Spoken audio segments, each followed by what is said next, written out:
बिस्मिल्लाहिर्रहमानिर्रहीम। शुरू अल्लाह के नाम से जो बड़ा मेहरबान निहायत रहम वाला है। अस्सलाम वालेकुम गाइस। तो इस ट्यूटोरियल में हम डिस्कस करेंगे यम इन्फो पैकेज नेम के बारे में। तो यम क्या होता है ऑलरेडी बता चुके हैं। तो इन्फो इन्फॉर्मेशन से निकला और पैकेज नेम मतलब कि सॉफ्टवेयर का नाम।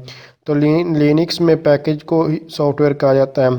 तो बेसिकली हम जो है किसी भी सॉफ्टवेयर के बारे में अगर आपको इन्फॉर्मेशन चाहिए तो जस्ट आपने क्या लिखना है यम इन्फो और उसके बाद उस सॉफ्टवेयर का नाम। जस्ट हम जो है सेंटोस को ओपन करने के बाद आपको जो है टर्मिनल ओपन करना। टर्मिनल ओपन करने के बाद आपको यहाँ जो कमांड लिखनी की। तो कमांड लिखने से पहले ऑलरेडी जैसे कि आपको मैं बताता आ रहा हूँ कि आपने सबसे पहले मैनुअल से निकला है और उसके बाद हेल्प के लिए ये बेसिकली यूज़ होता है।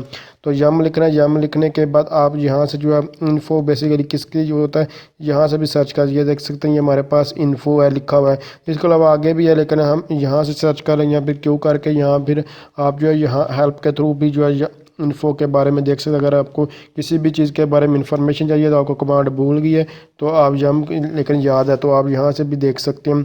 तो जस्ट यहाँ से इसको मैं थोड़ा सा ऊपर स्क्रॉल करता हूँ। तो स्क्रॉल करने के बाद यहाँ से भी आप इसकी जो है सारी की सारी इन्फॉर्मेशन आपको वहाँ बेसिकली कमांड जो है वो मिल जाएगी। तो ये हमारे पास इन्फो लिखा हुआ है इसको और इसको क्यों यूज़ करते हैं ये मकसद भी लिखा बेसिकली पैकेज या ग्रुप ऑफ पैकेज अगर आपने देखना तो उसके लिए आप इसका जो है वो यूज़ कहते हैं।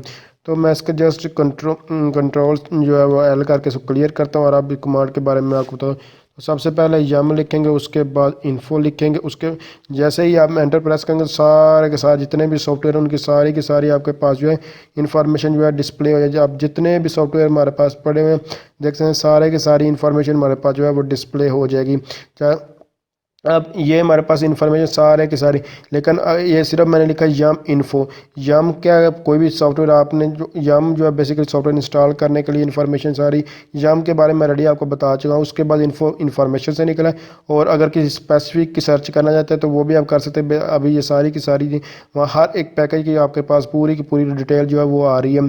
तो इसको इस तरह पूरा अगर सारा जितने भी पैकेज हैं उनके सारे को डिटेल देखना चाहते हैं आपको कोई एक स्पेसिफिक पैकेज याद नहीं है तो फिर आप इस तरह लिख लें। इसमें जितने भी पैकेज होंगे वो डिस्प्ले हो जाए। इस पर तकरीबन काफ़ी टाइम लग जाता है जितने भी सॉफ्टवेयर है उस पर ये हमारे पास डिस्प्ले हो चुके हैं। तो अब एक जैसे कि ये पैकेज लास्ट पे आया तो इस पैकेज का नाम क्या है इसका आर्किटेक्चर क्या है ये सारी चीज़ें ऑलरेडी मैं बता भी चुका हूँ। उसके बाद वर्जन क्या आता है और उसके बाद कब इसको रिलीज़ किया गया इसका कौन सा साइज़ था कौन सी रेपोजिटरीज में इसमें यानी कि लिंक्स वगैरह इसके पड़े इसकी समरी क्या है इसका URL जो यानी कि क्या है और उसके बाद इसका लाइसेंस क्या है और इसकी डिस्क्रिप्शन क्या है ये सारी चीज़ें।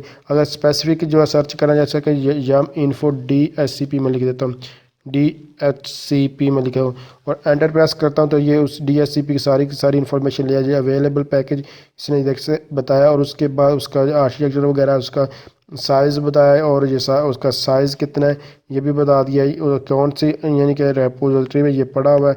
डायनामिक होस्ट कॉन्फ़िगरेशन प्रोटोकॉल ये हमारे पास एक सॉफ्टवेयर है इसका URL लिंक इसका लाइसेंस और ये सारी इसकी डिस्क्रिप्शन भी किसके मकसद के लिए बेसिकली यूज़ होता है। तो ये सारा कुछ इसका जो है लिखा हुआ है। तो अगर आप समझते हैं ये वीडियो हेल्पफुल इसको लाइक शेयर और कमेंट ज़रूर करें। Thanks for watching. अल्लाह हाफिज़।